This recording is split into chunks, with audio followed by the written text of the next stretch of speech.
Yep, you heard me. Budgets are out the window on this channel.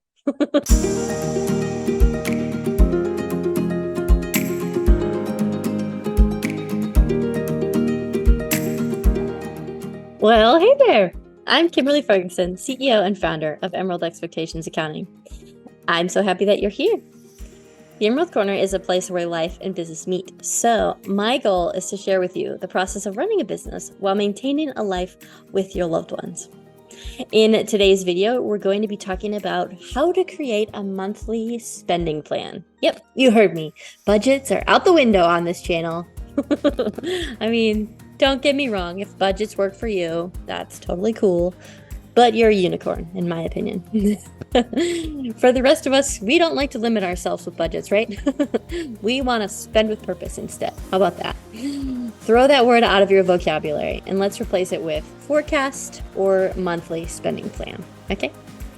Maybe you've heard this said before, but if you don't control how you spend your money controls you, okay? So it's super important to have a plan, not a limit, a plan, okay? Make your money work for you instead of just working for your money. Okay, so how do we do this? First things first. In order to figure out where we want to go, we have to figure out where we have been, right? So take a look at your current spending. I know, sounds a bit tedious, but it's going to be worth it, okay? So make a list of the places that you've gone, like Costco, Walmart, Olive Garden, the gas station, whatever, or the categories that you spend in, like gas, food, dining out, utilities, etc. And how much did you spend on each of these last month? Now, if you think that you're somebody who, spends completely different amounts, depending on the month, then I would maybe go back and do this for like 2 or 3 months. That way you can kind of get an average. If you can, while you're working through these numbers, put them in order by necessity.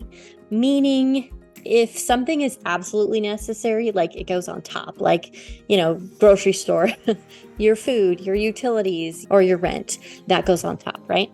And then if it's something that's definitely a luxury, such as eating out or maybe getting your nails done, that goes at the very bottom, okay? And that includes things like Netflix or Hulu or whatever, subscription you love. That goes at the bottom. It's not necessary. I know it's hard, but it's not necessary. All right, so this gives us kind of a value system that we can work on as we go along if your spending plan doesn't have room for some of those less necessary items, right? All right, so now that you know what you've been spending, let's take a look at also any debt that you have, okay? So this is going to include credit cards, vehicle loans, student loans, mortgages, etc.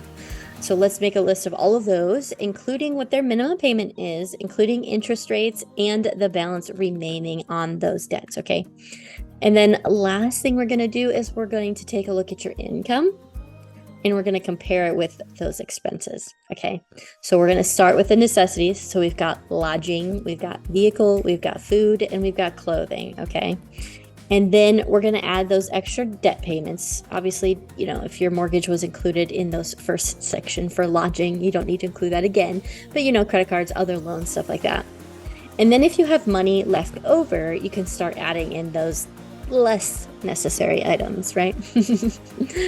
Or you can use that extra money to pay down your debt, right? If you're someone who, is really affected by debt, which most of us are, even if you don't really realize it, then take this extra money, pay down your debt, at least get the credit cards paid off. Then, you can have a lot more freedom in your life and in your spending, right? So let's say if you're making $10,000 a month in income and your expenses right now are $11,000. You can see the problem, right? You know right away that you're going to either need to cut about $1,000 worth of less necessary items from your plan, or you're going to need to find a way to make $1,000 more each month. And let's be honest, which one of those is probably going to be easier to figure out? You're probably going to need to cut some things, right? A few other notes that I want you to keep in mind as you go along. So number one is, what are your goals when it comes to your money? So like I said, your spending plan is going to look a little bit different if you're needing to pay off a ton of debt versus if you're completely debt free, right? Your plan is going to look a little bit different if you have a fixed income, meaning you make the same amount of money every month, or if you have a variable income. Number 2 is, do you share your finances with someone else? If you do, then you want to get them involved in this process. Make sure that you guys are on the same page with what your money goals are, what you're spending your money on, etc. Also, if you do have someone else that you share your finances with, I highly recommend having some sort of a personal budget for each of you, meaning that you're going to set aside a certain amount of money for each of you each month that you're allowed to spend however you want to, without question, right?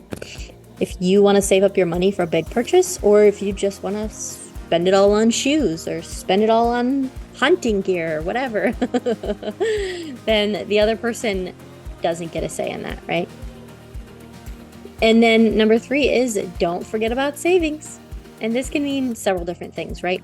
So just a general savings account for like an emergency fund, or saving up for a big purchase or vacation, but also saving up for retirement, saving up for your children's education, saving up for maybe big medical expenses that you have coming up, or other events like birthday parties or anniversaries. And of course, the last one is, don't forget to be generous. I think we all underestimate the power of giving. Not only does it bless whoever or whatever organization you're giving to, but it blesses you even more. And let's be honest, when you feel good about yourself, it's a lot easier to make better financial decisions overall, right? Well, what do you think? Which one of these tips did you find most helpful? I'd love to hear more about it in the comments below. Thank you so much for stopping by and spending this time with me today. I hope you have a fantastic day, and I will see you in my next video.